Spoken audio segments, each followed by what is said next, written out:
अस्सलाम वालेकुम दोस्तों। मैं उम्मीद करता हूँ तमाम दोस्त बिल्कुल खैरियत से होंगे। बहुत रोमांटिक स्टोरी लेकर आया हूँ। इससे लिए आपसे रिक्वेस्ट है कि चैनल सब्सक्राइब कर लें। दोस्तों, सर्दियों के दिन थे। हम सब एक बिस्तर में लेटे हुए थे। भाभी मेरे और भाई के दरमियान में थी। फिल्म देखते देखते भाभी तो सो गई और उनकी टांगों के ऊपर से कमीज हटी हुई मैंने देखी। मैं फिल्म देख रहा था। मैंने करवट ली तो मैंने देखा कि भाभी सो रही है। मेरा हाथ नीचे भाभी की टांगों से लगा। मुझे एहसास हुआ कि बाबे की कमीज ऊपर उठी हुई है। मैंने हिम्मत करके कमीज थोड़ी और ऊपर करके बाबी का पाँव सहलाना शुरू कर दिया। उनकी नरमो मुलायम पाँव पर हाथ फेरते हुए मुझे अजीब सा सुरूर मिल रहा था। साथ साथ मैं बाबी को भी देख रहा था कि कहीं वो जाग ना जाए। बाबी गहरी नींद में थी, उनको पता नहीं चल रहा था। फिर मैंने बाबी की पैंट में हाथ डालकर आहिस्ता आहिस्ता से उनकी रानों को सहलाना शुरू कर दिया। यह सब उन दिनों की बात है जब मैं हाई स्कूल में पढ़ता था। तब मेरे मालकान मालक की बहू थी जो बांझ थी। उसका नाम अस्मा था। वो दुबली पतली गोरी चिट्टी और खूबसूरत थी। यह तब की बात है जब मैं अपनी जिंदगी में फर्स्ट टाइम ये प्रोग्राम किया था। स्कूल के वापसी पर रास्ते में एक बार एक पुराना स्टॉल लगा हुआ था और मैं यहाँ रुककर मुख्तलिफ किताबें देखा करता था, जिसमें हवस की आग, शबाब, एक अजाब, दूसरी बहुत सी मीन्स की किताबें थीं। लेकिन कभी लेने की हिम्मत नहीं हुई। मेरा एक दोस्त था, उसका नाम था माजिद। एक दिन मैं उसके घर गया। वहाँ मुझे रोमांस की एक उसने किताब दी जो मैं घर वालों से छुप छुप कर पढ़ता था। उसे पढ़कर मुझे पहली बार चिड़िया और उसकी जैसों की चीज़ों का पता लगा। अब मैं अक्सर किताबें पढ़ा करता था और मेरा औरतों और लड़कियों को देखने का नज़रिया बदला। और ना इससे पहले सबको मैंने बताना था। यहाँ से बात शुरू होती है असल कहानी। हमारे घर में वीसीआर था और हमारे मालक के बेटे से मेरी खूब दोस्ती थी। वो हमारे घर में फिल्में देखता था। एक दिन मैं एक फिल्म लाया। इंग्लिश फिल्म थी। मुझे मालूम हुआ कि इंग्लिश फिल्म में काफी रोमानवी सीन होते हैं, लेकिन इस्मा भाभी को नहीं पता था।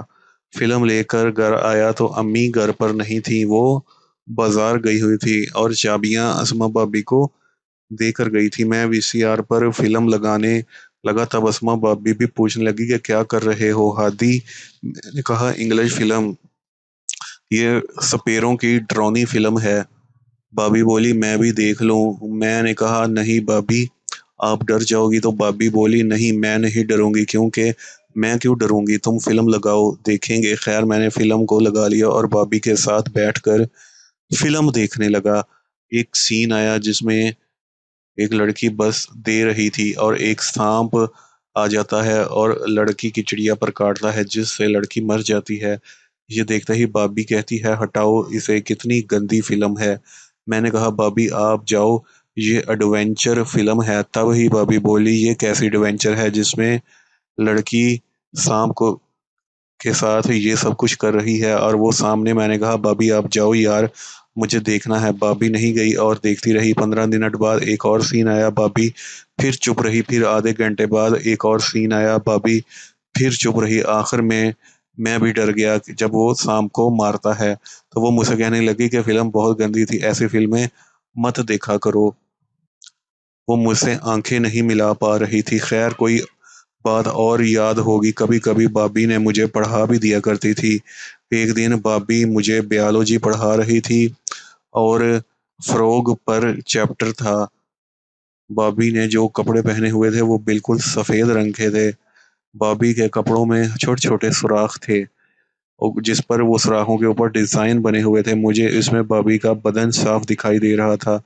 मैंने भाभी से पूछा ये रोमांस क्या होता है, फ्रॉग के बच्चे किस तरह पैदा होते हैं। भाभी डर गई कि मैंने ये क्या पूछ लिया। वो बोली ये एक प्रोसेस होता है जिसको करने के बाद फ्रॉग अंडे देता है। मैंने कहा ये कैसे होता है। तो भाभी बोली किताब में लिखा हुआ है, वहां से पढ़ लो।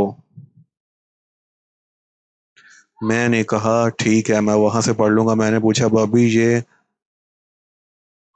अंडे भी मेथ के अंडे देता है। ये सुनकर भाभी हंसी और बोली पागल औरतें भी बच्चे पैदा करती हैं और ये मेरे गाल नोच कर बोली, बहुत बेवकूफ़ हो तुम। मैंने पूछा, भाभी कैसे मैच किया जाता है? भाभी बोली, ये पूछने की बात नहीं है, जब तुम बड़े हो जाओगे तुम्हें खुद ही पता चल जाएगा। मैंने कहा, भाभी आपने कभी किया है? आपकी तो शादी हो चुकी है, फिर भी आपने बच्चा नहीं दिया।